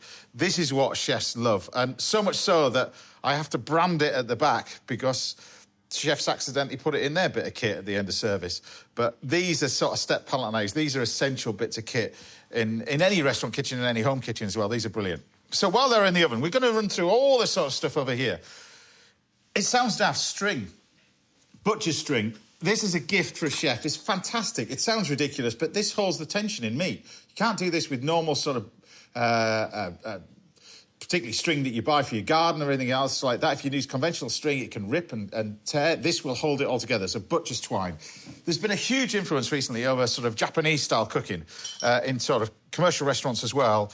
And it's starting to produce that into domestic kitchens here in the UK. So we've got a selection of few bits of Japanese equipment over here. These tins are fantastic. Sounds daft, but these little stainless steel tins, this is where chefs would put all their little mise en place, their preparation for service, all in here. And you'd have these in the tins, nice and neat, so you know exactly what you're doing. And really what you'd have is this and that lined up on there, and you can grab bits and pieces. But this is if you're doing a dinner party in bits and pieces and that kind of stuff, you'd have everything just all in its particular place. They're little Japanese tins. A few other things you can get online from Japanese suppliers are over here. These little small knives, these are just lovely. Look at this little ginger knife. It's absolutely beautiful little thing. As well as a little wasabi grater. This is great for grating wasabi, but also ginger. You can do garlic on there. It's really sort of sharp. Sometimes you get these out of shark skin as well, but this one's metal. But you get these blades are tiny but really sharp. When you rub the garlic on it or rub the wasabi, you get it into a nice paste. That's another good thing to look out for. Talking again about Japanese-style food, you'll see me cook a lot on the show and a lot when I'm travelling around all over the place, is I cook on these. These are sort of these Japanese grills. You can get these online. The great thing about these, they retain the heat. But the key to this, if you are going to do it, start off with a bit of normal domestic charcoal, even the light bag one, you can just pop that in there. But the key to that is the charcoal that we've got in here. The compressed Japanese charcoal. It gets super hot, and that's the most important bit. A few pieces of that. You only want probably 3 of those in amongst the rest of the charcoal that you're going to use. The rest of the charcoal will sort of die down after about 20 minutes. This will stay hot for about 2 hours, 3 hours. It gets super, super hot, and it's brilliant for stuff like this. Moving over here, these are things like a nice little gift. These are Japanese sort of teriyaki brushes. They're like horsehair, really, really fine. You wouldn't use these for sort of egg wash and that kind of stuff, but just delicate little bit of cooking to finish off the little bit of fish on the barbecue. These are fantastic. These are old school. I say I can't get rid of these because I actually love them. Parisienne scoops or melon ballers. These used to be really famous in the 80s and 90s for chefs, but the little small little Parisienne scoops, these are brilliant for little vegetables and little garnishes like that. When you talk about carving forks, I always say the best carving fork I always find is not a curved one, it's a flat one, because it's multi-purpose. You can use this for pasta. Take a pasta and roll your fork like that, and it'll fork it all up into a little ladle, and you get a nice little portion of pasta. So that's another one to look out for. Little thermometers. These are essential nowadays. This is the modern version nowadays. You used to be able to press it with your finger or put a skewer in it and put it on your lip to see whether the meat's cooked. Now you can put this straight into the piece of the meat and tell whether the meat or the fish is cooked in the centre. Little digital thermometers. Really, really good to have. Talking about preparation, we've got these. These are little sort of... These to remove the bones out of fish. This is a good one as well. This actually removes scales from fish. So this, you take the head of the fish, put it into the sink, grab the tail, and you scrape that on the top, and it removes the scales in about 30 seconds. It's a brilliant and inexpensive bit of kit. I think this was about £1, something like that. It's not a lot of money. If you're looking after safety, you're looking after your knives as well. I always put the knives in a roll, and I've got knife kits like this. If you don't want to put them in things like this, try not to put the knives in a drawer and you're doing that backwards, forwards. Always put them in a knife block. Alternatively, if you didn't want to do that, go online. You can get these. These are really cheap. These are little sort of knife cases, and you put the knife over there. Once it's sharp, it means that when you put them in the drawer, it doesn't blunt when you rub them together. So look out for these. These are really, really good thing to have as well. It sounds daft as peelers as well. I'm doing an event next month, and I'm peeling 400 apples a day. Peeling 400 apples a day. It sounds daft. You go for the peeler that looks the coolest. The best peeler is this one. They're the cheapest. It's the sharpest. It's brilliant. And when you're peeling loads of apples, it just works. So I think over time, this is how they designed the peeler originally, and then they've got really modern and funky. It's the old school ones are the best ones, which is this one. Nice little speed peeler. Running through just a few other bits of kit as well that we've got over here. This is called Maurice's. So these are spatulas. It sounds daft because you go into the shop and you buy this one. It looks really cool. These are the best. It's French. These are the ones that do the little non-stick mats as well. These ones, it's the same company, but this, you get different shapes. So if you're creating a nice little... You pick all of it and it just feels right in your hand. You've got the flat-bladed one and the round-bladed one, like that, the little curve. This is brilliant if you want to scoop out the mashed potato into that sort of fantastic little quenelle shape. This is the one you look for, but it's brilliant for mixing things. It bends better, it falls around the bowl better, and it's really a chef's thing. These are fantastic. Finally, before we wait on our nice little bit of... Oh, it's nearly there. Look, I'll show you. I'll show you this. Just before we got into our bit more serious bits of kit. But just to show you these, as you lift these, you can't do this with a bigger palette knife. These are why these are a little essential bits of kit. But if you lift off these little bits like that, just allow it to cool, this then lifts off, and you can shape this into a nice little leaf. Now, this mixture, this tuile mix, is when it's hot, it bends, because it's got egg white in it, and when it's cold, it sets. And you can just leave that and put that on top of a dessert, onto cake. It just makes it look fantastic as well. You see a lot of chefs doing that, a lot of doing sweet and savoury dishes, really sort of fine, intricate ones and intricate moulds as well. It makes the food look amazing. Just a few other bits and kit before we get into the big one. Blowtorch. You see a lot of chefs use blowtorches. The best way to do it is I always get a blowtorch that's self-igniting. So one that you can just ignite yourself rather than trying to find a match everywhere. It's a little bit more money. We're talking about a couple of quid, but it saves you all the hassle in the world. So get yourself a proper blowtorch. Not the little one that you've got to self-fill. This is the one you need to look out for. Whisks. A good quality whisk. People always buy whisk because it looks cool. It needs to be practical. So you have this thing called a balloon whisk, and a balloon whisk is this big end to the whisk. Sometimes they're even bigger as well, the French-style balloon whisk. You need the big end to this because as you're whisking it up like that, you get so much more volume into a soufflé and egg whites. Finally, before we go, chefs love these. If you want a quick soup, this will blend and heat at the same time. You put the carrots in, put the milk in, press the temperature, walk away, 5 minutes, you've got carrot soup. Done. Easy as that. If you want it fine like that doesn't heat up, then you're going for a mixture like this, and then you've got the super-duper sort of Paco Jets. But either way, the best bit of kit in this entire kitchen is what all of this are on. This classic French-style cooker. We've got deep fryers over here, inbuilt water, teppanyaki grills, electric cooking, because electric cooking is best because it only heats up when you put the pan on it.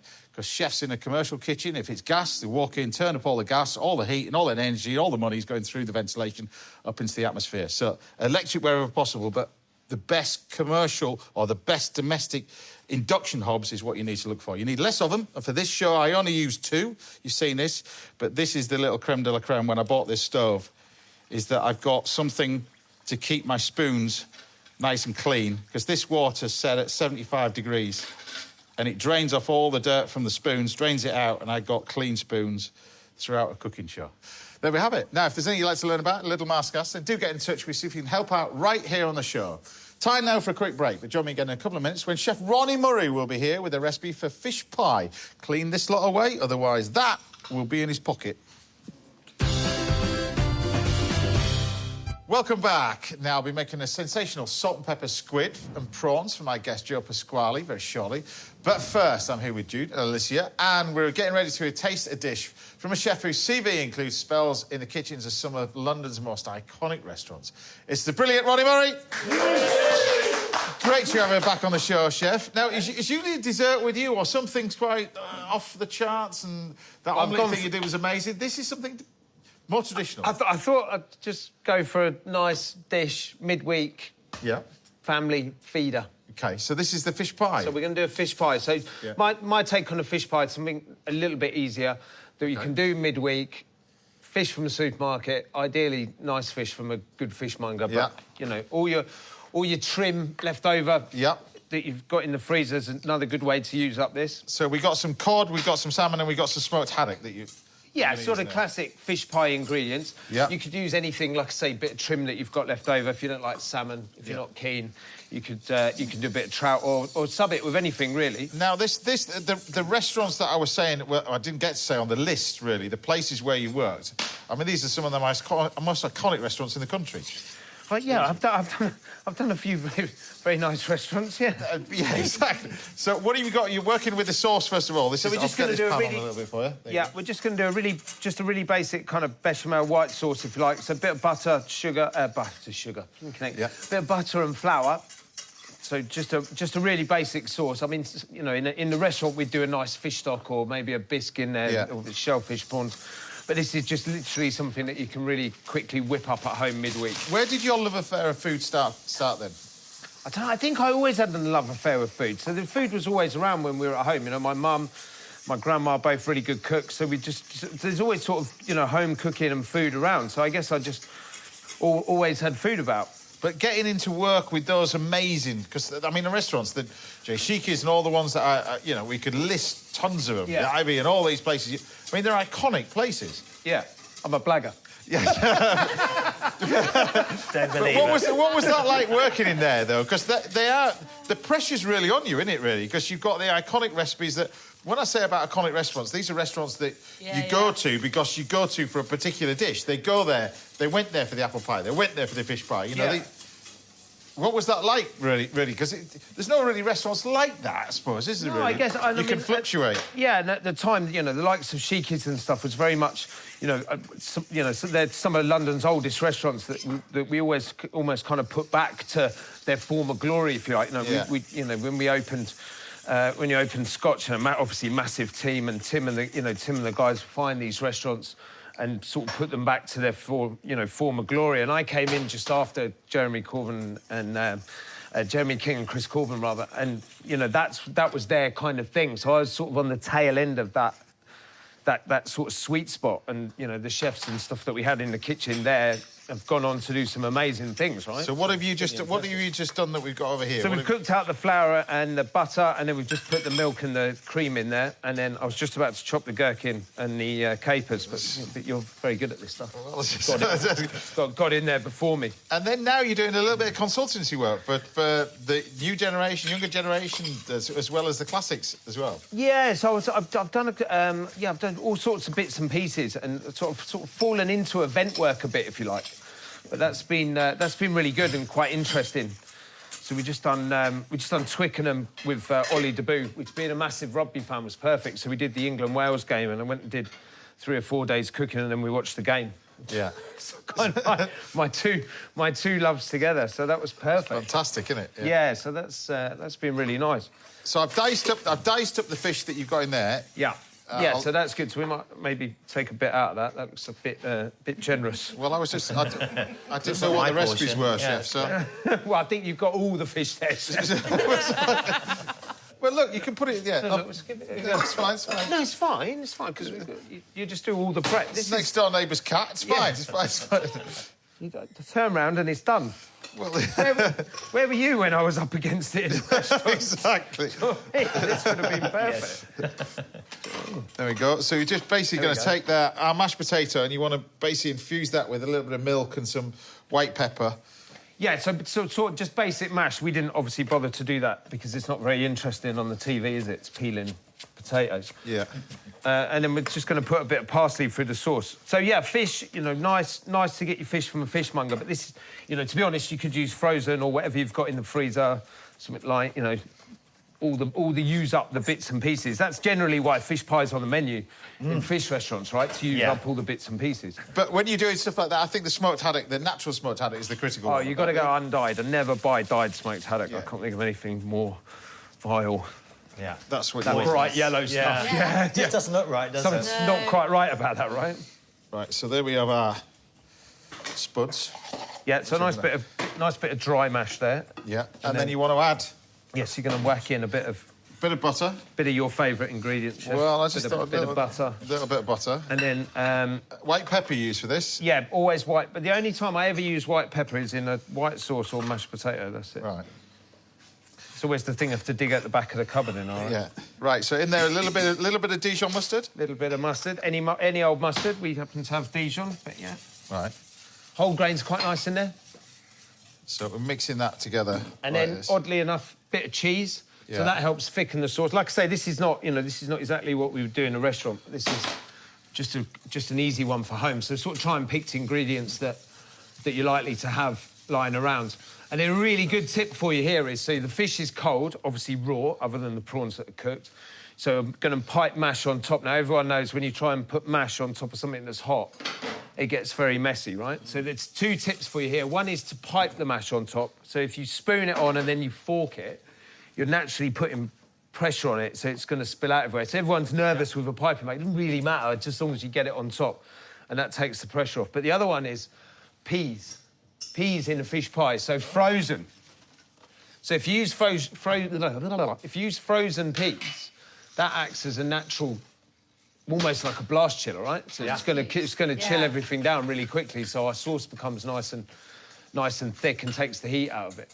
Oh, that's a good so I'm tip. thinking, do you know what I mean? I'm thinking kids, you know, you come in from work, whatever you're doing, on a Wednesday night, everything's a bit chaotic. So, you know, fish pie, people would go, oh, that sounds a bit technical. This is the idea of this is nice and quick. Nice. I love the pea tip. That's really a good idea. It's just really good. Like, you have to, like, you know, sort of try and think like a chef, but how you do that at home. I don't imagine most people have got a blast chiller at home. You've probably got one under here somewhere. I haven't got one. Don't look at me. No. Right, and then we got our... So you could do this with puff pastry. You could do. Yeah, I don't think that's not that controversial. But you could do pastry. You could, I mean, to be honest, you could just do nice herby breadcrumb over that. That'd be nice. It's interesting with this that you look at the texture of the sauce. I always think with fish pie, you want to make the sauce slightly thicker than you think. Yeah, exactly. Especially if you're not cooking the fish before you put it in the sauce, so you'll get that natural water out of the fish. And you're right, good shout. And then everything goes a bit sloppy, so you want it. If you make the sauce too watery, first of all, the whole thing's really watery at the end. Yeah. Yeah, and then you're in a world of pain. But you want it nice and full, and you want it to bubble over. I always think that's part of the appeal. Do you want me to pipe, or you're all right? Well, I can pipe if you want. Well, it's not so you, Chief. I don't mind. Whenever I'm on it, you always say you do all the work, so I thought I better look like I've done something today. Oh, you've done that before? Yeah, definitely. Yeah, Skills. You made a few of these in your time? Once or twice. So we used to have this on the weekend menu at Sheiky's, and I was on the pastry at the time, and it was our job to cook it. Now, you know, pastry chefs don't listen to service. So the amount of times I got shouted at for not having it in the oven. Yeah, you're in your whole little world around the back as a pastry chef. Yeah, exactly, you know. And then suddenly you have to get involved in service, which probably helped me out, to be honest, because it made me pay attention to what was going on in the kitchen. Just to stay out of Do you trouble. miss that now or not? It's supposed to be the great thing about doing what you do. You can dab into that whatever you want. So I dip in and out, so I have the best of both worlds. I can still be, as my wife calls me, sometimes I can be a normal human being. be in a domestic environment. Right. But I can still... You're manageable. Yeah, so now we don't live in London, so I tend to go into London. I do a few days at a time. I take myself out of... So I can be chefy, away from the away from home life, and then I could go back and be normal. Go back into it. But yeah, exactly. So once you've made that, I'm assuming you can stick that in the fridge? Yeah, so you could fridge it or you could put it straight in. Another good one to do is, this is quite a big recipe, so we use those little tinfoil containers you can get. So we always make one for us, and then I do 2 for when I'm away, and then the wife just takes them out and puts them in the oven. And I suspect she probably eats them out of the container and it goes in the bin, and then there's no washing up either. But then this is what it looks like. The tip is you want to put it on a... I'm moving it. You want to put it on a baking tray, so you see what's up in there. That, for me, is a good sign. Look at that. Nice colour, all bubbled out. Yeah, that was good. Perfect. Yeah. And then we'll just take a nice big... Yeah, no. So we take a spoon out of that. I've got mash everywhere. Behind my ears. But you dive into that. But look at that. Wow. Look at that. Do you know, it's not watery either, is it? No, it's perfect. You just make that sauce a little bit thicker than you think. Yeah. And it's nice adding the cheese to the sauce as well. Well, that sort of it just helps. If you haven't quite cooked that flour, and, you know, it's very forgiving, this recipe. So if you haven't quite cooked that flour out, that's good. Not a great visual one, but... That's a decent portion there, Chief. So give us the name of this dish. It's about midweek fish pie. That's what it by says the on great the man tin. himself, done.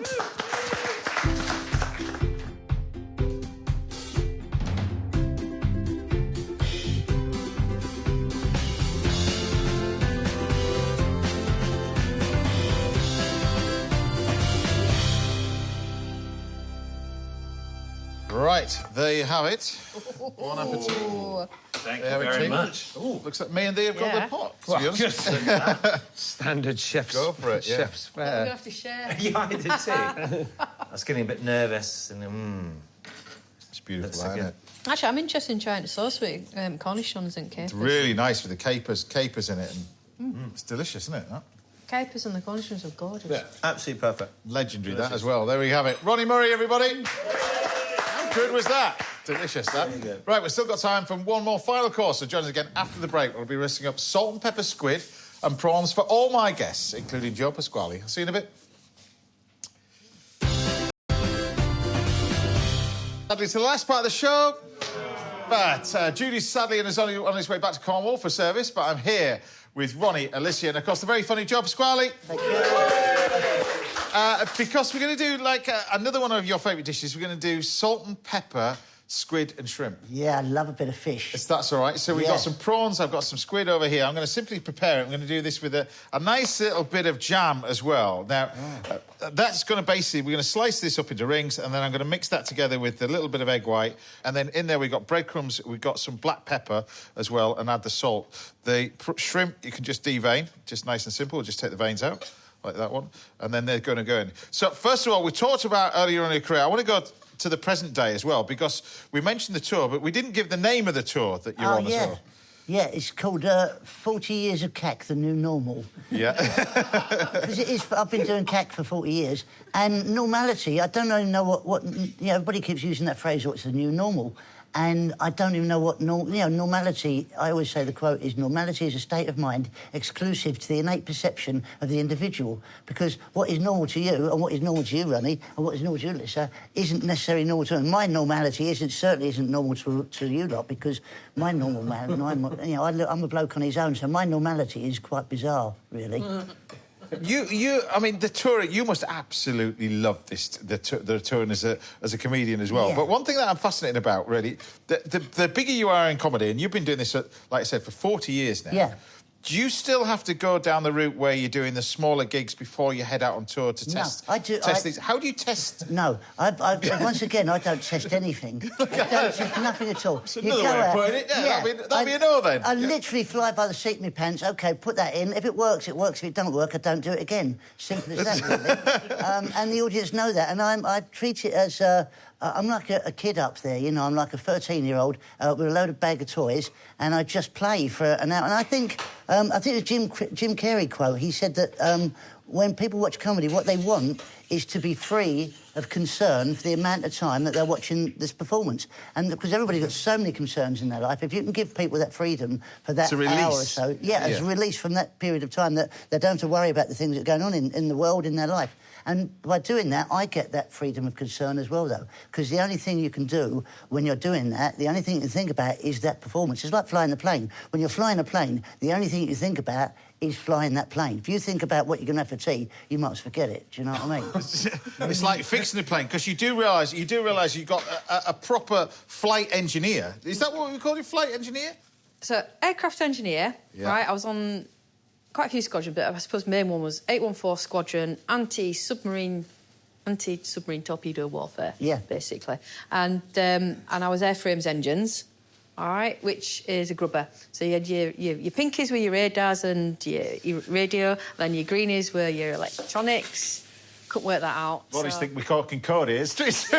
So I just went with stuff that you could see. Just get your hands dirty. Right. Like, people's fascinating lives, are they? That's what I found. Everybody that comes to me, everybody's got a fascination with lives. And read this. I don't even read these scripts anymore, but you read them on a night and you sort of take it all in, because some of the stuff that you've been doing, you know, theatres and comedy, and people know you from comedy, but the Muppets. I've got to talk about this because.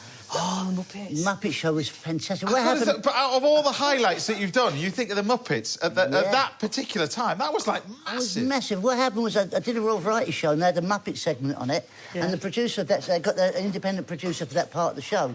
And then I've got very friendly with the producer, who's a great bloke, Martin G. Baker, who's a fantastic producer and director. And then he phoned me up out the blue. I did his son's bar mitzvah.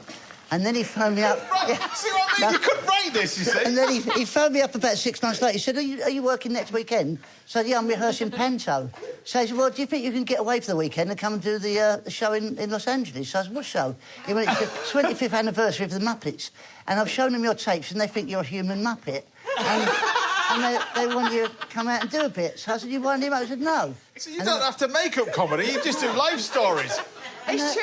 It's true. You're sat here going, what on earth have I just walked into? It's true. So, look, I don't know how I'll get onto that with my jam, but, look, I've taken all the ingredients. In there, we've got some chilli, I've got some lemongrass, and then we're going to add some tomatoes. You basically put everything into here, so you blend it all in, like that. And then all we do with this is you take our entire mixture, which is this, pop it into a pan, and load it full of brown sugar, like that, and vinegar. That's a lot of sugar. Yeah, red wine vinegar. You put red wine vinegar on it, and then you gently cook it. And it wants to cook for a good sort of 15, 20 minutes. Just gently simmer it like that, a good half an hour, maybe, something like that, if you've got the amount that I've got in this pan. And you end up with this. This is this chilli jam, which is this red pepper-based chilli jam as well. Then we've got lime juice we're going to put over there as well, which is going to go into our little bit of cream. Ronnie's there doing our little batches of shrimp and everything else, which I'm going to take a little bit of this as well over the top. But that must have been one of the highlights of your... Do you look back and think... Oh, yeah, I'd look back and go, who was that bloke that had this little kid from Grays that didn't get any CSEs, ended up doing all this sort of stuff? But I want about new faces as well, because we touched on it earlier. This was a time, and you remember watching this. I watched it. But I was just mentioned, whenever the family used to sit round, and that was the thing. Yeah. You used to sit round and watch it. Yeah, it's weird, you never trained to do that. No, I never trained to do anything at all. I thought, what am I going to... I never knew what I was... Even now, I'm 63 this year, and I'm thinking, what am I going to do for the rest of my life? What job... You know, I always think, what's next? You know, I'm very aware of my own mortality, and I think there's a new adventure around the corner all the time. We're spending most of the time of it on the road as well, because I am, yeah. This tour takes you length and breadth of the UK. Yeah. Like I was saying, it's touring is for a comedian. That is the best part of it. But comedy has changed. I'm talking about the content of comedy has changed. Yeah. But also the volume of audience has changed massively. Oh, completely. And we were saying earlier about the style of comedy is changing all the time. So you have to keep up with it. The thing is, I've never been fashionable, right? I've never been a fashion comic, right? I've not. You have? No, I've not. You have? But it also, by not being fashion, it means I've never been out of fashion. Right. I've always been that bloke that's just there. And I quite like that position of I'm just there, I'm still doing it, and I still love doing it. That's the bottom line, is I still love trying to make people laugh. Yeah. And it is just sometimes you have to say, try, because you don't, it's not always as easy. I remember the worst heckle I ever had, I was in Wales, in a place called Bargoed in Gwent at a club. It was a long time ago now, and there was a bloke at the bar with his mate, and there wasn't many people in the club anyway, and he was on crutches. And I can't tell you exactly what he said, but roughly, he shouted something in Welsh, and he actually threw the crutches at me and fell over, right? And I got off, I'm not hanging about here, so I got off, took the crutches with me, and his mate came and said round the back, he went, can I have my mate's crutches? So I said, yeah, only if you tell me what he said. And he said, I'd rather fall over than listen to this rubbish. He didn't say rubbish, right? And he actually threw the crutches and fell over. And I thought, that's the best heckle I've ever had in my life. No one ever... I didn't realise the comedy circuit was so dangerous for that as well, but didn't you get impaled by antlers on the last tour? last year, yeah. Is that the last tour? How on earth do you get impaled by antlers on a comedy tour? Oh, well...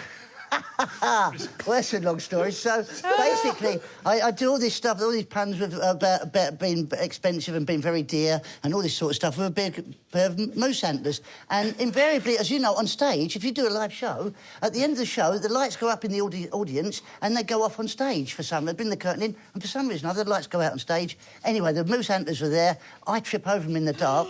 And I see them come... I just watched the new Mission Impossible film, and I thought, I'm going to die here. I'm actually going to die. I could see these prongs coming at me. And I spun in mid-air. I just channeled Tom Cruise. I spun in mid-air.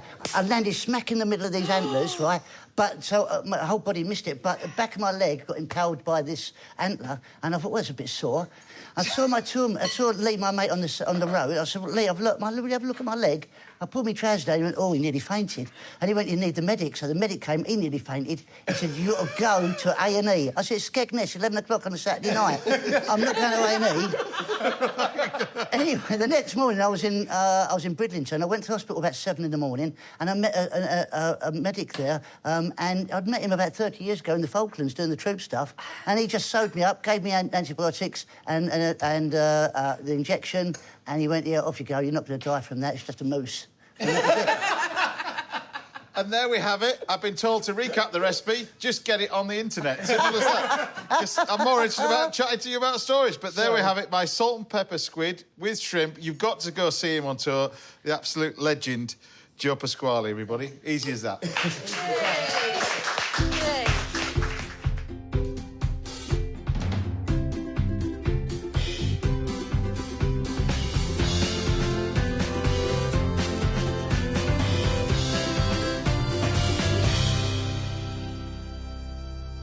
Right, bon appetit. You get to share that. Just dive in. Yeah, I'll just move that. There you go. Chef, we got the tray. Is that all right? No, perfect. I can garnish it up on the tray if that's all right. Absolutely. Just a little dollop of that. Yeah, a little dollop of that. You get to little bit of that. A little bit of that. And a little bit of dollop of that. I'm just going to try this on its own. Chef spec. Yeah. Exactly. Dunk it in and tell me what you think. Oh my God, have you tasted that? This is amazing. Yeah, that's The better. jam is lovely, isn't it? That is... Right, I'm going to do that this weekend. Lovely, isn't it? I am. No word of a lie. Right, I'm going to do that this weekend, because that is just... Red wine vinegar. It's really nice.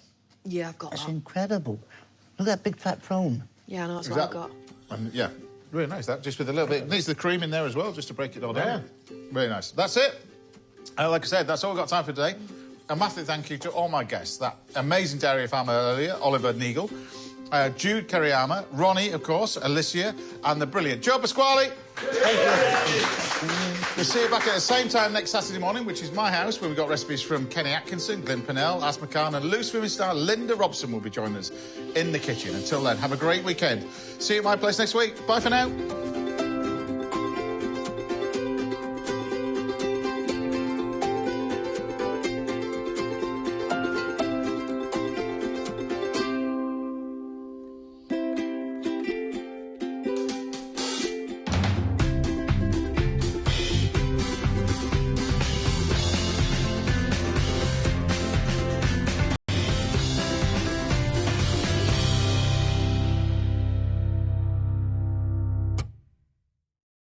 Ramona's Heavenly Hummus sponsors James Martin's Saturday morning.